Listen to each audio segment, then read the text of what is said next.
देश के 14 विपक्षी दलों को आज सुप्रीम कोर्ट से झटका लगा है। दरअसल सपा और कांग्रेस समेत देश के 14 विपक्षी दल केंद्र सरकार के खिलाफ सुप्रीम कोर्ट गए थे। इन दलों का यह कहना था कि केंद्र सरकार सीबीआई और ईडी का विपक्ष के नेताओं के खिलाफ गलत इस्तेमाल कर रही है, लेकिन सुप्रीम कोर्ट ने इस पूरे मामले में हस्तक्षेप करने से इनकार कर दिया।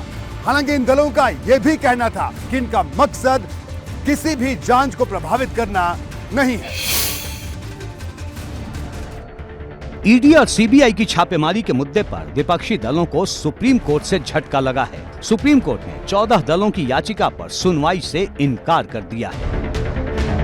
दरअसल विपक्षी पार्टियों की तरफ से जांच एजेंसियों के दुरुपयोग का आरोप लगाया गया था। केंद्र सरकार की नीयत पर सवाल उठाए गए थे और सुप्रीम कोर्ट से दखल देने की मांग की गई थी।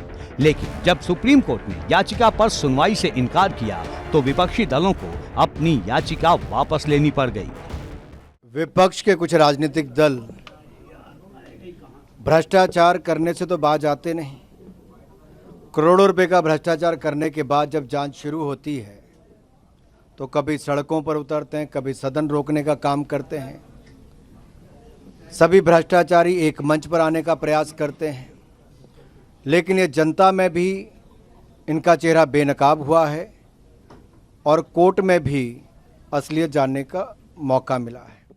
याचिका के जरिए आरोप लगाया गया था कि केंद्र सरकार की ओर से जांच एजेंसियों का विपक्षी नेताओं के खिलाफ इस्तेमाल हो रहा है। विपक्षी दलों की तरफ से नई गाइडलाइंस की मांग की गई थी। जिन दलों ने याचिका लगाई थी उनमें समाजवादी पार्टी, जनता दल यूनाइटेड, राष्ट्रीय जनता दल और झारखंड मुक्ति मोर्चा जैसी पार्टियां शामिल थीं। शिवसेना, उद्धव और एनसीपी का भी इस मुहिम में साथ मिला था। टीएमसी, आप, एबीआरएस, बीआरएस, नेशनल कॉन्फ्रेंस ने भी दस्तखत किए थे, जबकि सीपीआई, सीपीएम, डीएमके ने भी गाइडलाइंस बनाने की मांग की थी। विपक्षी एकता की इस मुहिम में बसपा का साथ नहीं मिला। लेकिन सुप्रीम कोर्ट ने साफ कहा कि राजनेताओं के लिए कोई जनरल गाइडलाइंस कोर्ट तय नहीं कर सकता, क्योंकि राजनेता कानून से ऊपर नहीं है। सुप्रीम कोर्ट ने यह भी कहा कि कानून सभी के लिए बराबर है और नेताओं के पास कोई विशेषाधिकार नहीं। हालांकि सुप्रीम कोर्ट ने यह भी कहा कि अगर केस विशेष में गलत हो रहा है तो उसे कोर्ट में लाया जा सकता है। जहां एक तरफ भ्रष्टाचारी हैं जिनके शब्दों का ना वजन है ना मूल्य है, और दूसरी तरफ हमारे सर्वोच्च न्यायालय का पवित्र फैसला है। एक तरफ भ्रष्टाचारी, दूसरी तरफ जनता। एक तरफ ये भ्रष्टाचारी दल, दूसरी तरफ एक ईमानदार प्रधानमंत्री और जांच एजेंसी। तो आज सर्वोच्च न्यायालय ने जो कहा, सबसे पहले उन्होंने कहा कि अगर आप नेता भी हैं तो आपको कोई अधिकार नहीं है कि आपके लिए अलग कानून होगा।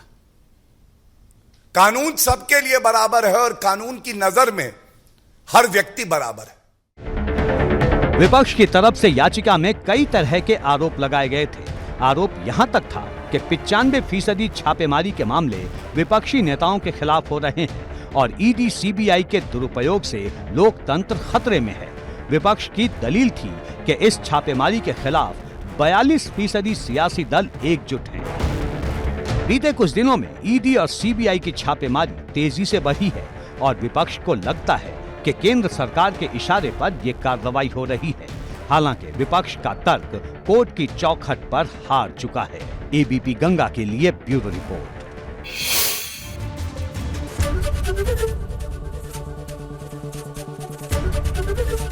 एबीपी गंगा, खबर आपकी, जुबान आपकी।